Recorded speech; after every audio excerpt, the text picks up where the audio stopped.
দেশের সংবাদ মাধ্যমকে কিনে নেওয়ার চেষ্টা হচ্ছে। এক ভয়ঙ্কর সময়ের মধ্যে দিয়ে আমরা যাচ্ছি। এ সময় ডিজিটাল মিডিয়ার ভূমিকা অত্যন্ত গুরুত্বপূর্ণ বললেন পূবের কলম পত্রিকার সম্পাদক আহমেদ হাসান ইমরান। এবছর থেকেই প্রথম সাংবাদিকদের সম্মাননা অনুষ্ঠান শুরু করলো West Bengal digital media association. আর এবারই এই পুরস্কার পেলেন পূবের কলম পত্রিকার সম্পাদক। অ্যাসোসিয়েশনের কর্তা নিজামুদ্দিন বলেন, সংখ্যালঘুদের কথা তুলে ধরার জন্য পূবের কলম পত্রিকার মাধ্যমে আজীবন চেষ্টা করে গেছেন আহমেদ হাসান ইমরান। সংখ্যালঘুদের সচেতন করেছেন তিনি। পূবের কলম পত্রিকার সম্পাদক আহমেদ হাসান ইমরান ছাড়া এই পুরস্কার আর কারোর হাতে যেতে পারে না। স্বাধীনতার পরে প্রথমবার যারা এই কমিউনিটিকে তুলে ধরেছেন, কমিউনিটির কথা বলেছেন, তাদেরকে আমরা সম্মানিত করার চেষ্টা করছি এবং এটা তার প্রথম বছর। তো তার মধ্যে আমরা যে 12 জনকে চুজ করেছি তাদের একজন হচ্ছেন আহমেদ হাসান ইমরান। তিনি আজীবন এই জাতির কথা বলে গেছেন, আজীবন এই মানুষের কথা বলেছেন, লিখে গেছেন, মাসিক থেকে শুরু করে সাপ্তাহিক থেকে শুরু করে দৈনিক। এবং আমরা যদি অস্বীকার করি কেউ আমাদের সমাজে কলমের অবদান, তাহলে আমি বলবো যে তার মতো অজ্ঞ আর কেউ নেই, মূর্খ আর কেউ নেই। তো সেই জায়গায় দাঁড়িয়ে আমরা আহমেদ ইমরান সাহেবকে সম্মানিত করবো। আমরা একটা কিছু লিখেছি, সেটা শ্রদ্ধার্ঘ, সেটা পড়ে শোনাবো এবং তারপর সেটা তাকে আমরা গ্রহণ করবো। পরম শ্রদ্ধাস্পদ সমীর পেশু, পূবের কলমের মাধ্যমে আপনি বস্তুনিষ্ঠ এবং নৈতিক সাংবাদিকতার এক নতুন মানদণ্ড তৈরি করেছেন। আপনার সম্পাদনায় বাংলার সাংবাদিকতা পেয়েছে এক নির্ভরযোগ্য ও বলিষ্ঠ কণ্ঠস্বর। শোষিত ও বঞ্চিত মানুষের অধিকার রক্ষায় আপনার কলম যেভাবে সোচ্চার হয়েছে তা সাংবাদিকতার ইতিহাসে এক অনন্য অধ্যায়। আপনার সুযোগ্য নেতৃত্বে একটি দায়িত্বশীল মিডিয়া হাউস গড়ে তোলার যে লড়াই আপনি চালিয়ে যাচ্ছেন তার প্রতি আমরা গভীর শ্রদ্ধা জানাই। সাংবাদিকতায় আপনার অতুলনীয় অবদান এবং অটল সংকল্পকে সশ্রদ্ধ স্বীকৃতি জানিয়ে পশ্চিমবঙ্গ ডিজিটাল মিডিয়া অ্যাসোসিয়েশন এই সম্মাননা স্মারক নিবেদন করছে। এই পুরস্কার পেয়ে পূবের কলম পত্রিকার সম্পাদক আহমেদ হাসান ইমরান বলেন, মেইন স্ট্রিম মিডিয়ার চেয়ে এখন ডিজিটাল মিডিয়ার দায়িত্ব অনেকখানি বেড়েছে। মানুষের ঘরে ঘরে পৌঁছে গিয়েছে তারা। শত প্রতিবন্ধকতা থাকলেও কাজ করে যেতে হবে। Print media as well as যে আমাদের টিভি মিডিয়া রয়েছে, সবগুলি এখন আর কেউই নিরপেক্ষ নেই। ওরা বলতে পারে আমরা নিরপেক্ষ নই, আমরা বিশেষ একটি দলের পক্ষে, স্লোগানটা ওরা দিতে পারে। তো এখন সাংবাদিকতার যে উজ্জ্বলতা ছিল, যে জোর ছিল, সেটা আর এখন নেই। এখন খুব বেশি লোক আর টিভিও দেখেন না, টেলিভিশন দেখে না। বড় বড় শিল্পপতিরা কিনে নিল। এবং সব থেকে দুঃখের কথা যে এনডিটিভি শুরু হয়েছিল ইন্ডিয়া দিস উইক বলে একটা প্রোগ্রামের দ্বারা, পরে একটা ফুল ফ্লেজেড তারা টিভি চ্যানেলের হয় এবং আমি মনে করি সেই টিভি চ্যানেলটি সব দিক থেকে বিশ্বমানের ছিল। কিন্তু 15 সিবিআই, ইনকাম ট্যাক্স, ইডি এসবের মাধ্যমে এমনভাবে তাকে ভয় দেখানো হলো, এমনভাবে তাকে হয়রান করা হলো যে সে তার সত্ত্ব বিক্রি করে দিতে বাধ্য হলো। এখন এনডিটিভি, আমাদের প্রিয় এনডিটিভি, গদি মিডিয়ারই অন্যতম মুখপত্র। তারা গদি মিডিয়ারই কথা প্রচার করে, ফলে তাদের ভিউয়ারশিপ কমে গেছে। এনডিটিভির যে ভিউয়ারশিপ ছিল তা আর নেই। তাহলে আমরা কি বলবো, যে সমস্ত কাগজগুলো ইন্ডিয়ান এক্সপ্রেস, দ্য হিন্দু, এরাও কিন্তু আগের মতো ততটা বলশালী নেই এবং নিরপেক্ষতা দেখাতে পারে না। নানা কারণে পারে না, কারণ ইডি আসে, ইনকাম ট্যাক্স আসে, ইত্যাদি হয় তাদের ক্ষেত্রে।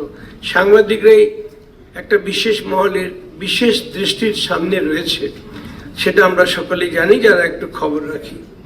তাই এখন আমাদের একমাত্র ভরসা হচ্ছে সোশ্যাল মিডিয়া।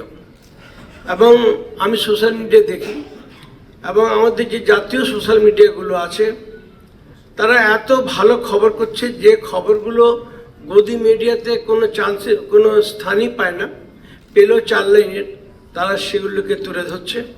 এবং এখনও ভারতে নিরপেক্ষ সাংবাদিকতার যে পতাকা তাকে উড্ডীন রেখেছে। আমি সোশ্যাল মিডিয়ার যারা লড়ে যাচ্ছেন অনেক ঝুঁকি নিয়ে এবং অর্থের অভাব সত্ত্বেও তাদেরকে আমি কি বলবো, শুকরিয়া জানাবো, তাদেরকে আমি অভিনন্দন জানাবো। তাদের জন্যই ভারতে প্রকৃত নিরপেক্ষ সাংবাদিকতা টিকে রয়েছে।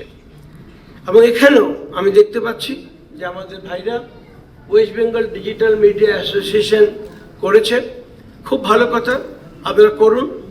এবং প্রভাবমুক্ত হয়ে থাকা সহজ না। আমি যদি বলি প্রভাবমুক্ত থাকেন, তো বড় বড় কথা বলে তো আমি চলে যেতে পারি, কিন্তু এগুলো চালাবার জন্য টাকার প্রয়োজন হয়, বিজ্ঞাপনের প্রয়োজন হয়, যে অনেক সোশ্যাল মিডিয়ারই থাকে না। তো সেজন্য যতটা পারা যায় আপনারা সত্যি কথা তুলে ধরুন। এবং সোশ্যাল মিডিয়া মানে এই নয় আমি একেবারে পরিপূর্ণ আজাদ, আমি পরিপূর্ণ স্বাধীন, আমি যা ইচ্ছে তাই প্রচার করে যাব, তা নয়। সোশ্যাল মিডিয়াকেও সংযতভাবে সত্যি কথা বলতে হবে। অনুষ্ঠানে ছিলেন সাংবাদিক কিংশুক প্রামাণিক, আইনজীবী বিকাশ রঞ্জন ভট্টাচার্য, আইনজীবী সব্যসাচী চট্টোপাধ্যায়, হাফিজুর রহমান, ইমতিয়াজ আহমেদ মোল্লা, শাহিদ আকবর, আব্দুল আহাদ, সাদুদ্দিন। কিংশুক প্রামাণিক বলেন, ডিজিটাল মিডিয়ার প্রতিবন্ধকতা অনেক, সব প্রতিবন্ধকতা কাটিয়ে উঠতে হবে। ডিজিটাল মিডিয়া বলে আশ্চর্য হওয়ার মতো কিছু ব্যাপারটা নয়। ডিজিটাল মিডিয়াটা ছিল বাস্তব। এই যে আমাদের মোবাইলটা দেখছেন, মোবাইলের মধ্যে কি কি বন্দী হয়েছে। মোবাইলের মধ্যে আপনি যে একটা মানে আপনি হোটেল বুকিং করবেন তাও এখানে, ট্রেনের টিকিট কাটবেন তাও এখানে, ক্যালকুলেটর তাও এখানে, এই গোটাটা মিলিয়ে একটা মোবাইল। ডিজিটাল মিডিয়াটাও ঠিক তেমনই। একটা টাইমে সাংবাদিকতা ছিল খালি পড়া, তারপরে সঙ্গে পরে এলো পড়ার সঙ্গে শোনা, তারপরে কি হলো শোনার সঙ্গে দেখা। ডিজিটাল মিডিয়া কি হলো, পড়া, শোনা এবং দেখা তিনটেই তো হচ্ছে। একটা ডিজিটাল নিউজ মানে আমি তো পড়ছিও, আবার দেখছিও, আবার শুনছিও। অতএব এই যে উত্তরণটা, এইটাই স্বাভাবিক ছিল, এটা আশ্চর্যের কিছু নেই। ডিজিটাল মিডিয়া যারা করছে তারা অন্য গ্রহ থেকে এসছে, তারা সাংবাদিক নয়, এই ব্যাপারটা কিন্তু নয়, তারা কিন্তু মূল ধারার মধ্যে রয়েছে। কিন্তু প্রশ্ন আছে একটা জায়গাতে। প্রশ্নটা কি? প্রশ্নটা যেটা আপনাদের এই সংগঠনগুলো যেগুলো তৈরি হয়েছে, আপনারা খালি একটা কনফারেন্স করবেন, হোটেলে বসবেন, আলোচনা করবেন, এইটুকুর মধ্যে সীমাবদ্ধ থাকবেন না। আপনাদের দায়িত্ব আছে, দায়িত্বটা বুঝুন। আমি যখন জার্নালিজম পড়ছি, আমার খুব প্রিয় শিক্ষক ছিলেন ক্যালকাটা ইউনিভার্সিটির ডক্টর কৃষ্ণধর। উনি আমাকে মানে একদম ছেলের মতো স্নেহ করতেন। কবি কৃষ্ণধর কিছুদিন আগে মারা গেলেন, খুব ভালো মানুষ ছিলেন। তিনি আমাকে বলেছিলেন যে শোনো বাবা, এটা সংবাদ করবে তো, খবর লিখবে তো, খবর মানে কি? খবর মানে হচ্ছে নিউজ। নিউজের এসটা ফেলে দাও, কি পড়ে রইল? নিউ। অর্থাৎ যেটা নতুন সেটাই খবর, পুরনোটা খবর নয়। পুরনোর জন্য সাহিত্য আছে, পুরনোর জন্য অনেক জায়গা আছে। তিনি বলেছিলেন যে যাহা নিউ তাই নিউজ। অনুষ্ঠানে ছিলেন রাজ্যের মন্ত্রী আখরুজ্জামান। তিনি বলেন, পাড়ায় পাড়ায় ডিজিটাল মিডিয়া এখন অনেক বেশি সক্রিয়। আসল তথ্য তারা মানুষের কাছে তুলে ধরেন।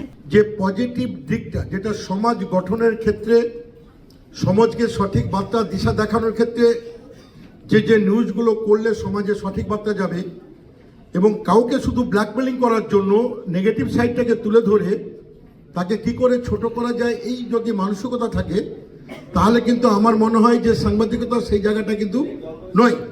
সেই জায়গাটা কিন্তু আপনাদের সঠিকভাবে, নির্ভীকভাবে সঠিক তথ্য, তাতে কোন নেতার কি গেল আসলো সেটা আপনাদের সেদিকে ভেবে চললে হবে না। কিন্তু যখন একটা সত্য নিউজ করতে গিয়ে কাউরি চোখরাঙানি আপনাকে সহ্য করতেই হবে, এবং এই চোখরাঙানির ক্ষেত্রে আপনাকে বিপদে পড়তে গেলে এই যে আজকে আপনারা অ্যাসোসিয়েশন ডিজিটাল মিডিয়ার যে প্ল্যাটফর্ম আপনারা একটা ছাতার তলে এলেন, এটা আসা খুব জরুরি ছিল। ডিজিটাল মিডিয়া অ্যাসোসিয়েশনের পক্ষ থেকে এই অনুষ্ঠানের আয়োজন করা হয়েছিল বাইপাসের ধারে এক 5 তারা হোটেলে। সবাই বলেন, ডিজিটাল মিডিয়ার সাংবাদিকরা এখন আক্রান্ত হচ্ছেন সত্য খবর প্রকাশের জন্যই। শেখ ইরশাদের রিপোর্ট, পূবের কলম ডিজিটাল।